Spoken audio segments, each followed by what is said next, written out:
Hey, thanks for tuning in. This is going to be a podcast about philosophy, nerd culture, life, and whatever else just kind of spills out. Shane and Drewski want you to have fun with us, but just note there's going to be some adult topics, some adult language, adult humor, but hopefully you're cool with that, so please enjoy Sad Panda Presents. Hey guys, this episode isn't really going to have a theme. It starts out sounding like it is, and then we kind of drop off into some banter. This is just when I went home for Christmas 2017 to visit my family, and Shane and I recorded something just kind of off the cuff. This is how we banter. You're getting a look inside our relationship as best friends and how we just like to shoot the shit with each other. So I hope you enjoy and have a good time. Thanks.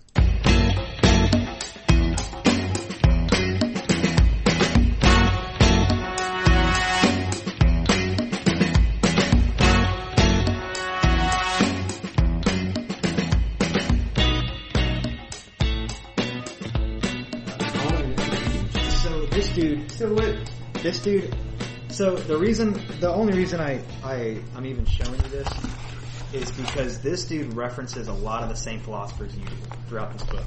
Really? Yeah. Like fucking Nietzsche and fucking Freud and fucking two or three others that I've heard you just mention. I've heard you bring up in our conversation. Like Descartes or... No, yeah. Descartes, I'm sure. Fucking... what's his name? The behavioralist. The guy that made the fucking... Not the food pyramid. The pyramid of needs. What's his name? Maslow. Okay. Maslow. He references Nietzsche more than... Nietzsche? Dude, he's brought up Nietzsche like 3 or 4 times. Relationships? It's weird. He goes through. I'm only at chapter 7. Mm-hmm. I don't know, but the first like half of the book is basically the history of marriage in America. Oh, just how marriage has evolved in the last couple of centuries. It's really interesting, and he really dives deep into the history of marriage in America, and it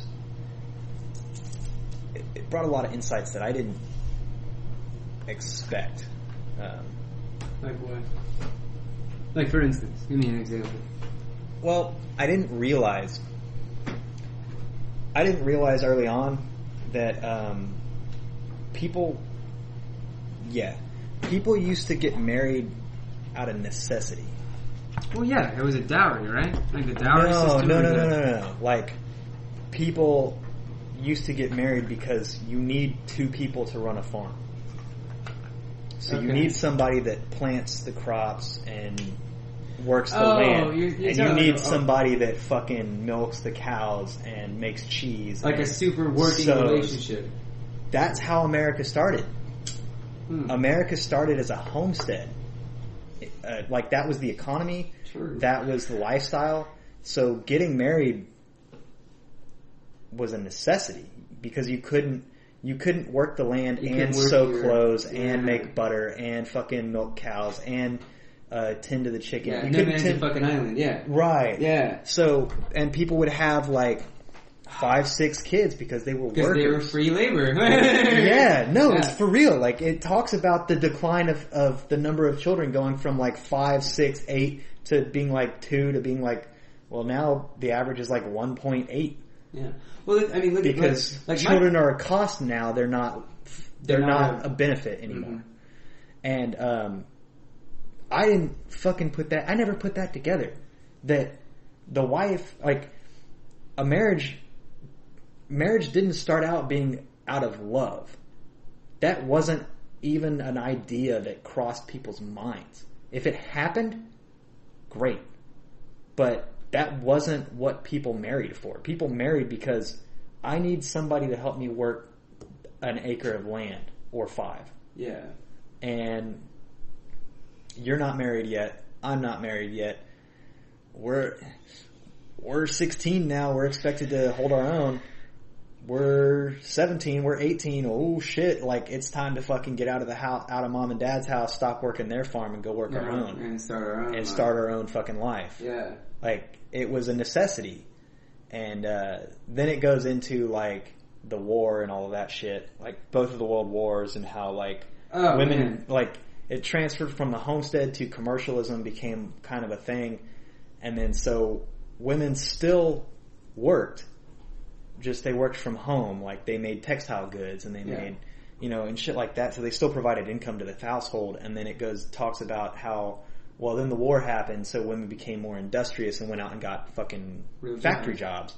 Well, not just real jobs, because they had real jobs before. They were still providing income. They were still making butter. They were still making cheese. Like, okay, but I meant more of like a... They were still sewing like clothes. In industry, as like... Right. As commercial jobs. Yes. They got commercial jobs. And so, with the commercialization and industrialization, a lot of those homesteading jobs went away and went away and went away and went away. So that by the end of like the Second World War, a lot of that industry went from making weapons and making ammunitions to making paper and making clothes, and like they turned their commercialism from war you had to move the Goliath from war to the home. So that made a lot of the jobs that women had at home obsolete. Yeah. Because goods were a lot cheaper and men were making a decent wage with the introduction of unions and things like that.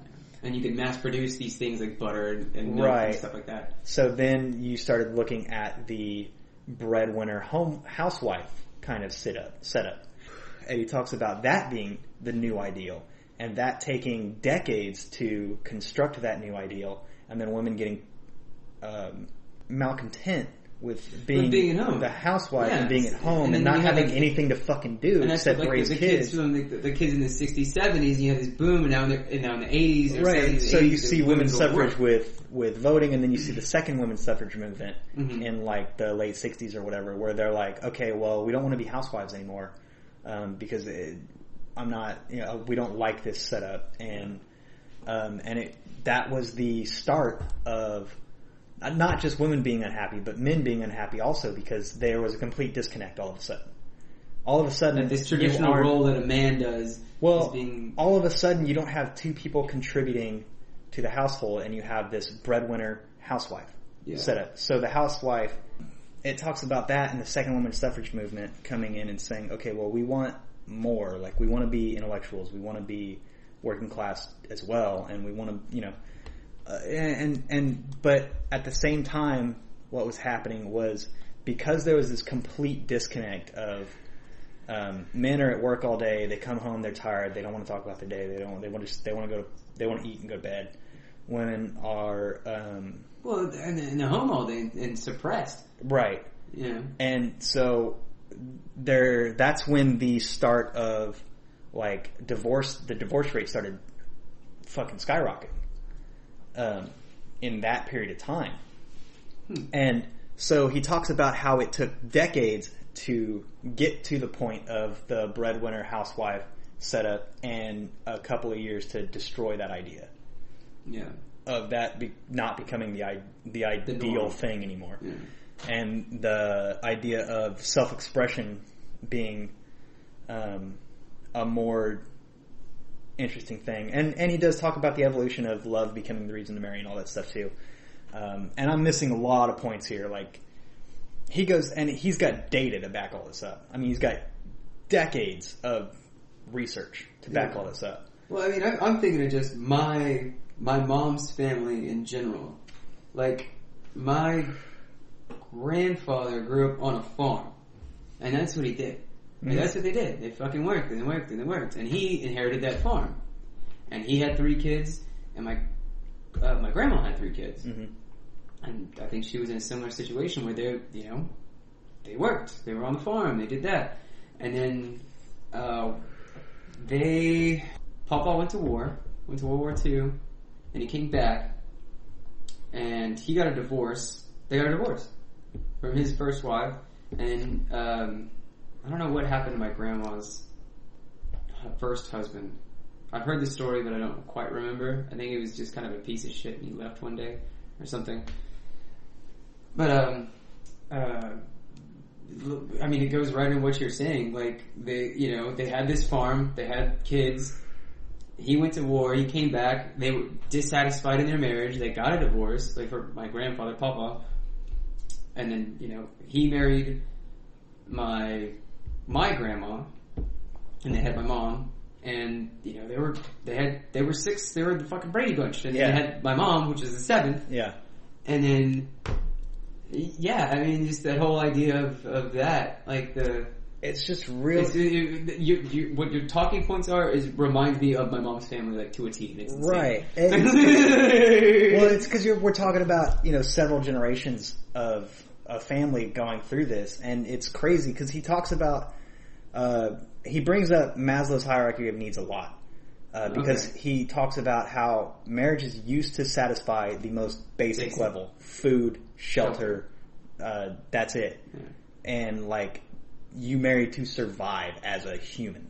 Yeah. And it has he talks about it all the way up to where it's transformed into now the ideal marriage in today's society is the top couple of tiers of the hierarchy. What makes you better? What should exactly make you be a better person? He talks about how some of the most successful marriages in today's society are those in which personal growth is the fundamental that's the keystone. Yes. Yeah. And how making each other the best person you can be has become more of a focus, and it's this more ideologic thing than it is just to survive. And it's interesting to see how he goes through the data about how that transformation happened, and go step by step up the hierarchy of needs throughout the different decades and stuff. But I mean, that's true in marriage for sure, but that's how we as people have gone. You're right. Because, and he reflects on that with the growth of society and the growth of our industry and the growth of just America as a whole. He goes through it through the history of marriage in America. Yeah. He touches on pre-America a little bit, but not really. Yeah. He kind of stays away from it. He starts basically at fucking America. The United States. Fucking 1776. I mean, that's not exactly where he starts, but he's that general area when homesteads were a thing. When people probably Oregon fucking Trail. I was gonna say probably post Civil War ish. I mean, kind of manifest destiny kind of shit. Or, basically, I don't remember if he puts exact years on it, but he does talk that far back, and it's super interesting. And I'm getting to the point in the book where he gets to the title idea of the all or nothing marriage, right? Mm-hmm. So I'm only about halfway through this book, so he's just now introducing his own theories. His own actual theory. Yeah, he just premise. Up until... Now, here's my point. Up until about right now where I'm at in the book, he's just basically focused on the history of marriage in America. Is it cold science? Pretty much. Behavioralist or Pretty much, yeah. Okay. I mean, he does introduce some of his ideas early on. Just this is where we're going with it. Hold on, this is where I'm going, but I need to get through this first. Yeah, I got you. Right. So, that's where I'm at right now, is he's okay, now that all of that's done, here's the introduction to my idea. And that's about where I'm at right now. So, I read a chapter on the plane, and then I started playing the Switch because... So I got through a chapter that took about the most of the first flight, and then I knocked out a couple of things on the DLC that I'm working on, and then what are you playing? Zelda still. I'm working on the second DLC right now. I never finished the first DLC, which I'd like to. I'm working on the second DLC right now, just because it came out, and I know the end reward of the second DLC is you get a motorcycle. Get the fuck out of here. Yeah. Oh, cool. Yeah. So, Oh, that's really cool. Hell so I'm yeah. working towards that. It's fucking hard because you have to beat all of the bosses again, but it's super limited supply. So like I'm on the Here's 4 arrows and a tree branch. Good luck, fucker. So you have all of your original 4 divine beast specialties that you can do. So like the shield thing and the flight thing and the lightning swirl and all that stuff. But I've only beaten one of the divine beasts again. I got to the second divine beast and I can't fucking beat it. And it's the water one. It's because they only give you like 8 goddamn arrows. And I need more. Oh, those shock arrows to like knock the thing out? No, they give you like 8 arrows. And it's the water beast. The one inside the elephant. The one with where you gotta, are you talking about, you don't have to like conquer the beast. No, you just have to you have to beat the boss. Just the boss fight. Okay, yeah. Okay, but it's harder. It's a harder boss fight. I got you. And they only get, and like part of that boss fight is he's hanging upside down. Oh, and you gotta things at you gotta fucking, and so you gotta pop him in the eye with arrows on like the second half of the fight. Yeah. And they only give you like 8. And it's like, I need like 20. I need more than that. I need a lot more than that because I can't hit him.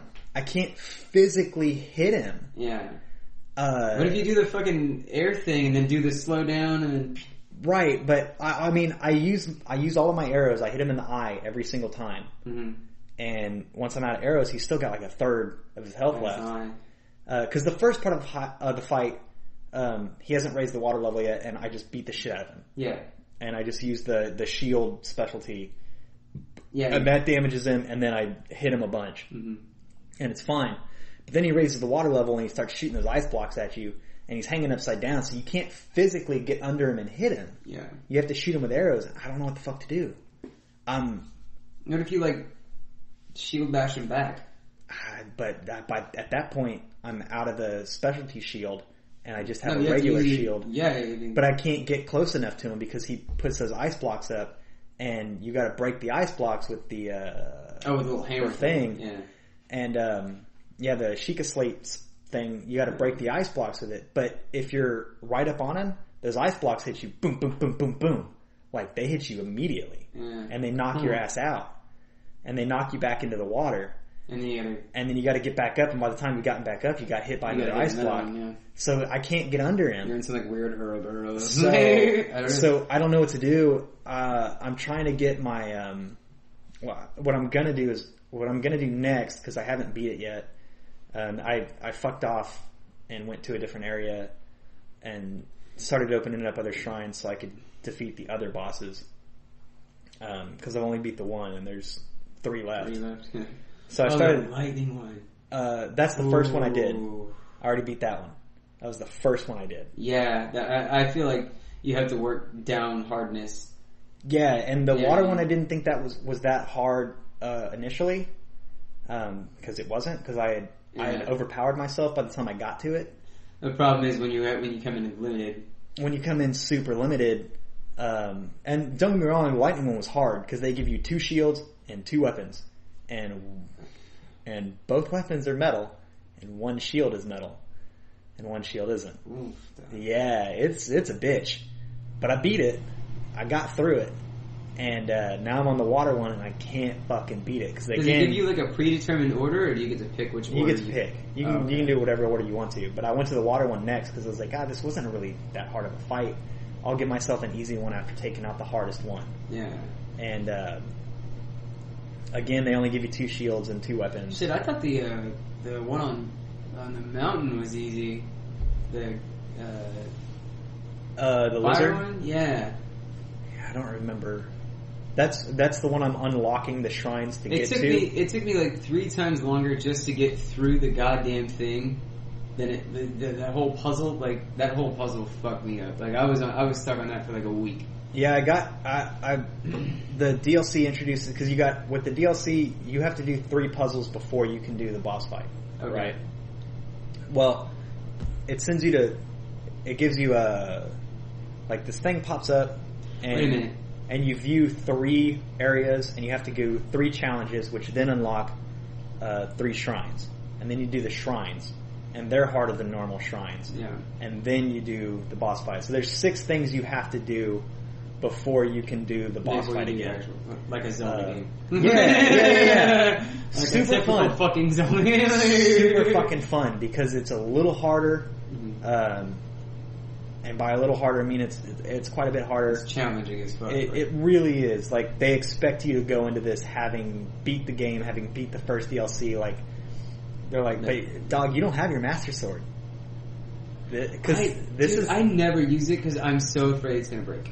It does break, but then it comes back. It just loses its charge. It never actually breaks.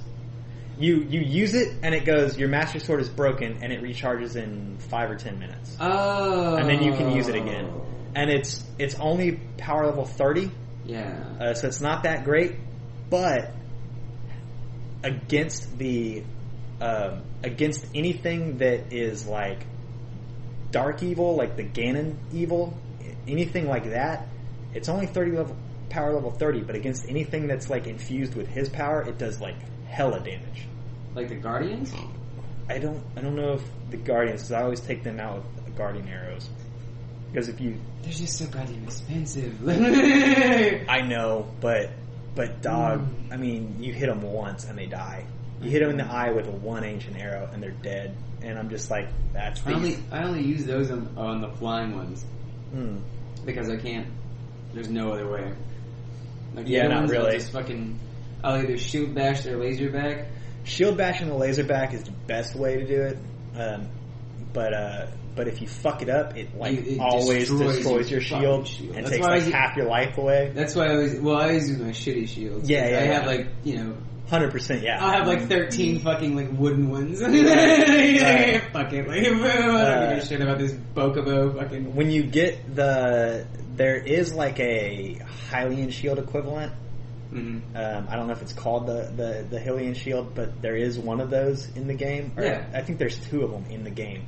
They will eventually break, and you can't get them back. Oh, you're saying... oh, yeah. Now, their durability, instead of being 80, is like 800.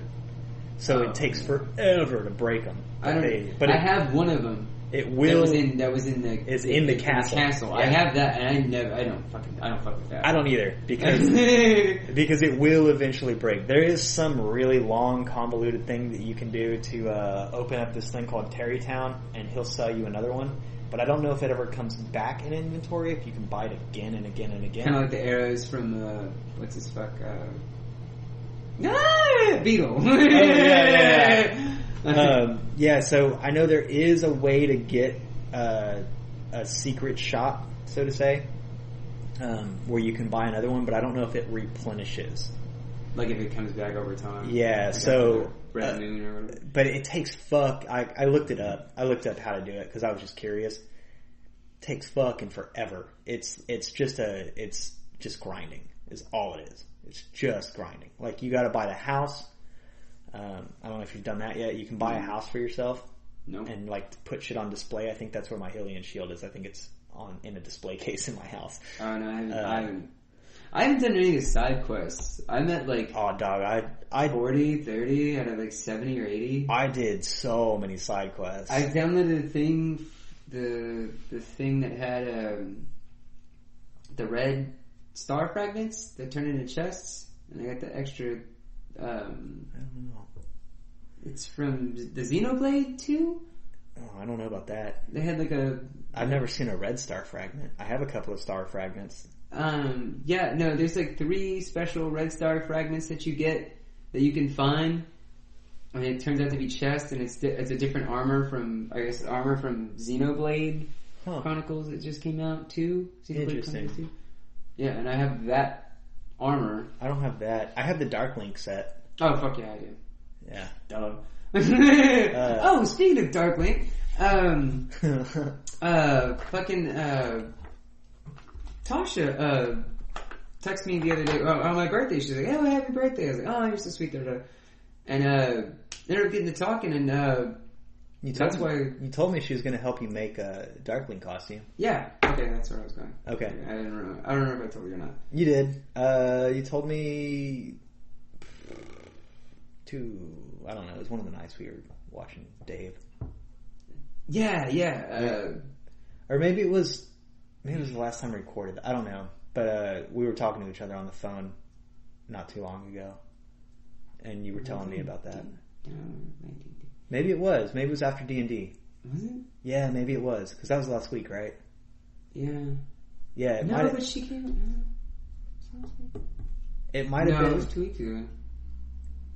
I don't know. I think... No, we played D&D last week. But then I saw her on Monday. I think I was texting you. Maybe that's what it was. Maybe you were just texting me. No, because I asked you for your costume. That's what it was. Yeah, I asked you what your costume looked like, and then I thought, yeah, okay. Yeah. No, but she came over. Like, I made dinner for her and Jude. Oh, nice. And they hung out for a bit, and then she was like, I want to make you a beanie or some shit. I was like, no, you don't have to. She's like, no, I want to do something. I was like, look, if you want to really help me, help me make this fucking costume. Man, I've got the base materials, which I already had because it's cardboard. But I have the base materials to make the King Dice head from Cuphead for Dave. I want to put it together because I told him I was going to make him. Dude. Remember? I told him I was going to make him that King Dice. Yeah. The head from Cuphead. Yeah. I don't remember where I got it. I don't know if it was when I bought my TV or what, but I have this really thick, it's like a 1/2 inch thick corrugated cardboard. Oh shit. It's fucking heavy as shit. I mean, it's not like weight wise corrugated cardboard. But like it's thick and it's sturdy as fuck.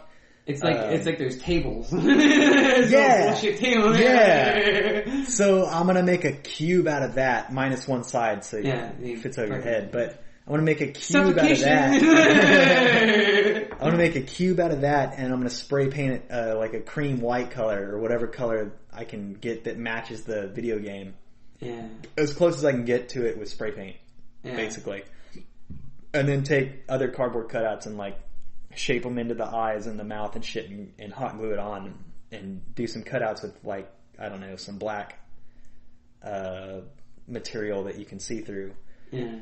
I still plan on doing it and taking it to Louisville. I plan on taking it to Louisville and being like, Dave, you probably forgot, but I told you I was going to make this for you.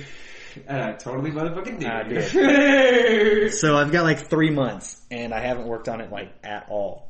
Aside from cutting out the squares that will be the 5 sides. Yeah, actually, yeah. That's the only thing I've done. But I figure fucking hot gluing that shit together and... that'll spray paint and fucking hot glue. It'll take me like a week to actually build it, is what I think.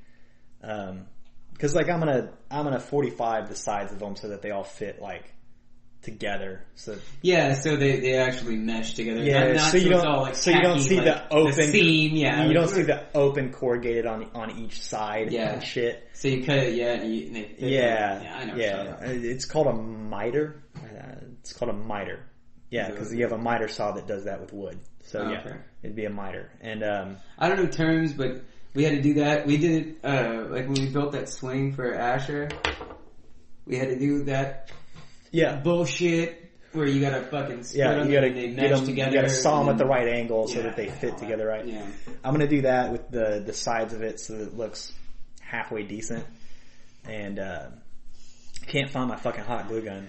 The reason, like, I started doing that. Oh, you have to buy a $5 hot glue gun. Yeah.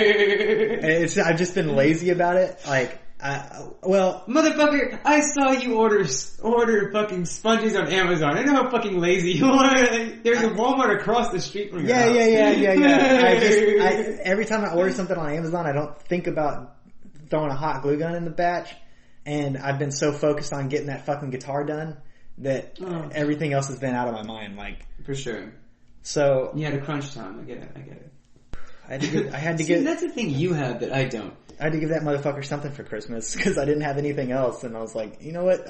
Whatever's left on this, and he probably still owed me $300 or $400 on it, and I was like, Merry fucking Christmas! Like, don't even worry about it, because I don't know. it's kind of a cop-out, but it's a several $100 cop-out, so I don't feel that bad about it. This is your fucking Christmas present. Yeah. But yeah. Like, I finished it in time for Christmas. You still need to get it set up because it went cross-country. It changed climates, the wood's gonna move. You have a guy that you go to set up your guitars anyway. Yeah. Take this to him, let it sit for a couple of weeks and let the wood move. Cause it's gonna move. It settle, yeah. It's gonna move. Because it went cross country. It went from somewhere that's real cold and dry to somewhere that's warm and humid. Like, it's gonna fucking move. And it's probably gonna move a lot in the next couple of weeks. So I told him, put it on your guitar rack, hold it for a couple of weeks, tune it every day, and play it. And then go take it to the guy that's an actual professional guitar tech that he goes to, and have him set it up right, and it'll be fucking perfect. But man, I brought it off the plane, went and took a piss, and then he went and opened it, and I couldn't have imagined a better reaction. He freaked the fuck out. Man, he's so fucking stoked. Oh man, that's awesome. Wait a minute, hold up. We got back to the house and he played it for probably like 30 minutes. What? Y'all don't do the fucking... Why does nobody open their shit on Christmas? What the fuck? What is with you people? Listen. Everybody I've met, like... Listen, we do. We open all of our presents on Christmas. But... Yeah. I came off the plane carrying a fucking guitar case, and I'd already showed him pictures of it done. And like... It wasn't a surprise or anything. It wasn't a surprise or anything. The fact is, you gotta... But I was just like, we got off the plane and he was like, I don't want to open it. I was like, yeah. It's the principle, goddammit. Like, you wait till Christmas. That's I know. And God. I got him a 6-pack of strings so that, he's got 6 sets of strings also. Mm. And that's what he's going to get to open on Christmas because he needs something to open on Christmas. Something to open on Christmas. And I don't know. I guess I'm the only one that keeps this magic about me because, like, I mean, like all the girls at work, like, they get a present and they're like, oh, here's your Christmas present. Like the shit I got from my parents, they'll open on Christmas. The shit they got for me and my brother, we'll open that stuff on Christmas. And like, but I don't know. But I try whatever not to he got. Shit. If Chris got me anything, then I'll open it on Christmas. Like that is normally how we do it. The guitar was the exception this year. Fair enough. Okay, fair enough. Like normally that's how we do things. Like, but let me ask you, like, if somebody like say you don't do a Secret Santa at work.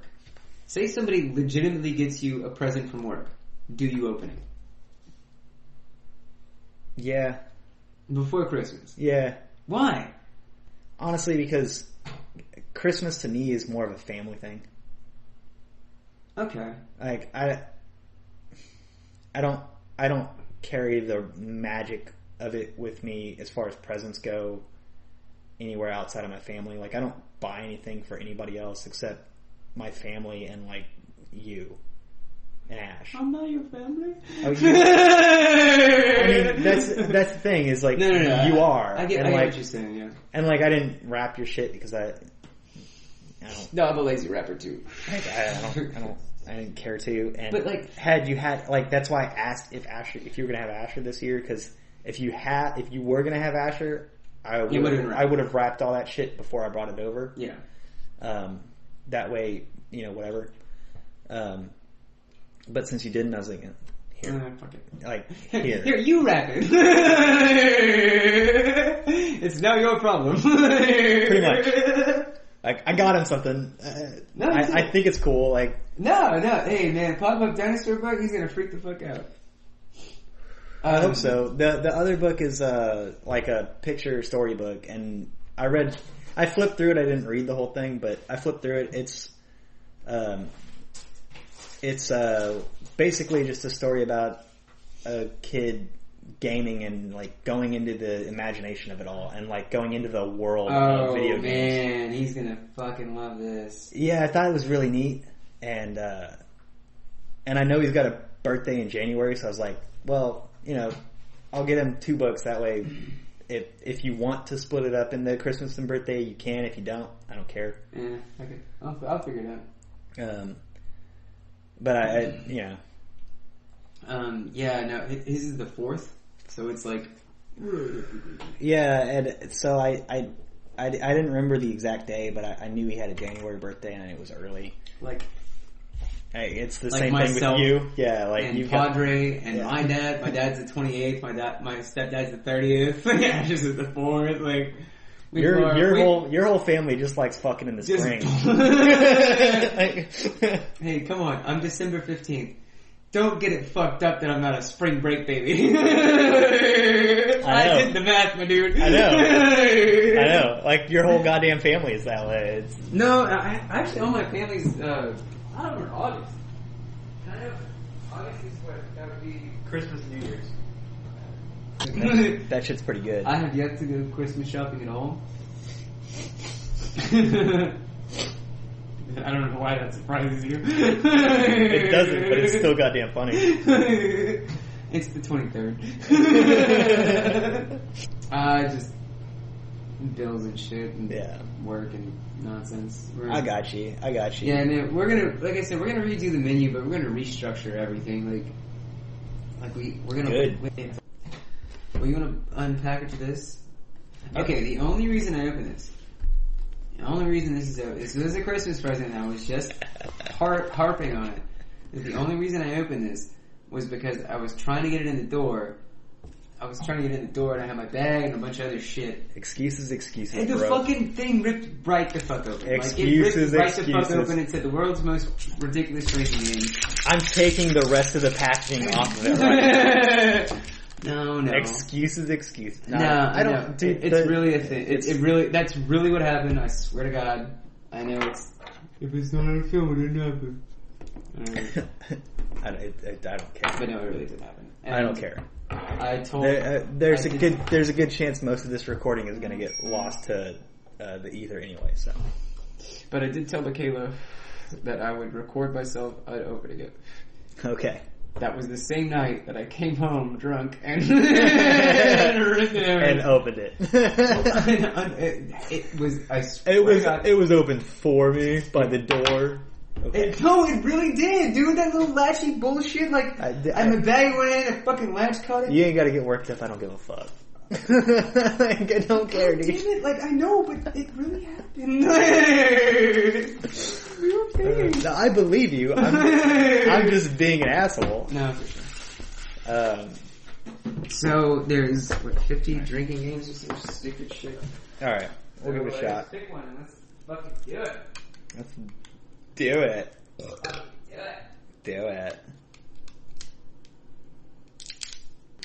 Okay, there's dice. There's a token, a heads or tails thing, coin. I think everything has a game. Cards. All right, so there's a deck of cards. There's a set of dice. There's a heads or tail coin. Yeah, and I think those are like the rules. Then there's a separate deck of cards that is just drinking games. Yeah. All right, let's just start at the top. Okay.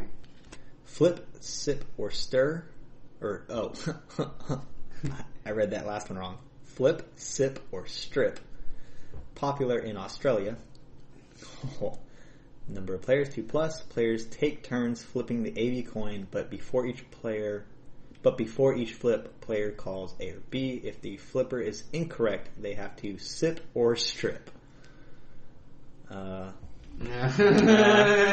We've seen each other naked. It's fun. Yeah, more than enough times. 3 to 12. Alright, here's one that is just 2 players. I don't want to say this, but Xiling, popular in China. 2 players stand facing each other and one says ready, set, go. Then each player points any number of fingers from 1 to 10 at the other and calls out a number. The number is a guess at the total number of fingers.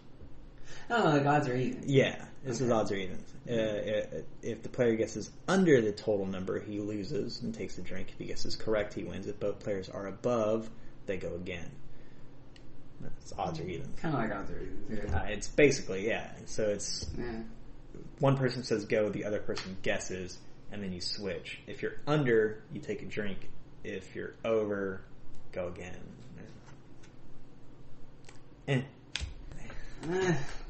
This is deck up. This is a party. Awesome. This is for a party group.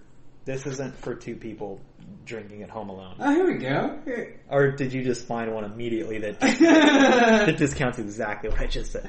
How about this? How about possum? Number of players, right. 2+. How to play. Literally, this game is played so that you drink until you fall out of trees, and the last person to not fall out wins. How have we not heard of this game in Texas?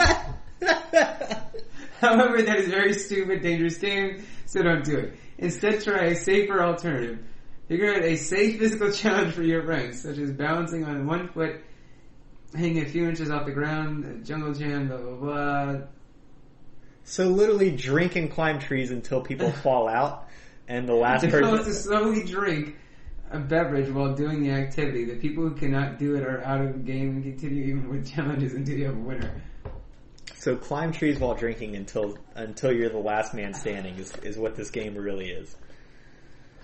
But I feel like you need a very challenging playoff round to the end of the game. Have players hop on one foot with a drink in one hand and the game chip in the other. Set this box top of Set the box top of this game 5 to 6 feet away, and the person to flip the chip on the bottom. Okay, this is one where you basically the one that we play where you put the cards underneath the cap like waterfall, but instead it's stacking cards on top, and whenever they fall, you drink, that kind of thing. Oh, okay, yeah. That's basically what that one was. Like the Simpsons trash. You pile it up and whoever Right. falls in has to take it out. Yeah. Okay, alright. So, I'm going to preface this with no, because this is how you get ants. Fill the box lid with a thin layer of sugar. Nope, that's how you get ants. Nope. Yeah. Like this. Players sit at a table, and the biggest lightweight of the group starts out as the leader. Players ante up and agree upon a wager and place it at the center of the table. The host signals the group to begin, and at the point they take a shot, or whatever drink the group agrees upon. So, the host signals the group to begin, and at that point they take a shot and duck under their table while still sitting in their chairs. At his discretion, the host says, "Enter the dragon," and everyone must regain their balance in their own chairs. Anyone who is too slow or struggles by showing signs of intoxication will be eliminated from the round. Enter the dragon! And like, you're up before the other person is. True, but you're not always there. And it's a knockout game. I feel like there's not great drinking games for two people aside from like fucking quarters. Okay, so this game sounds like our old what was it? Bullshit. Bullshit was fun. Bullshit. This is what they do, I guess, in Australia. It's hard with two people too, though. This game can be played at a party. Blah blah blah blah. You select a mate, and start singing. Here's to this person. Here's to a friend's name. He or she is true blue. He's a piss pot through and through. He's a bastard, they say. He's not going to heaven, but will go the other way. He's going down, down, down. And keep singing until that player finishes his drink. And after he's done, sing, "Hooray to his name, hooray at last, hooray to his name, who's a horse's ass." Alright, so we're going to wrap it up there. I thought that last description of a drinking game was kind of like a interesting toast, and that might be how we're ending things now. Might not be. We'll see how it works out.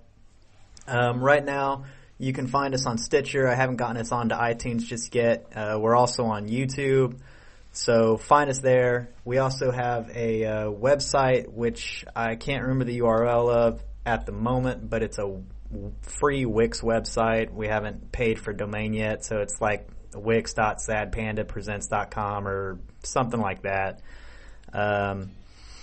Hopefully you had a good time, and we'll see you next time.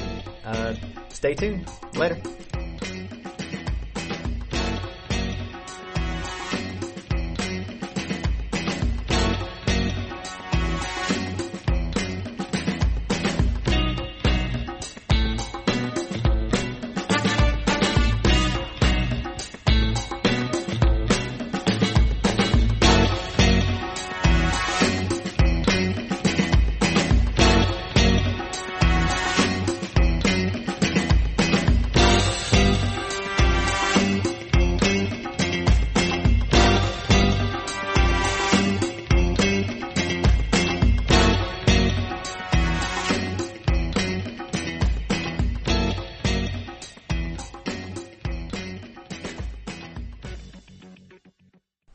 Music credit goes to bensound.com.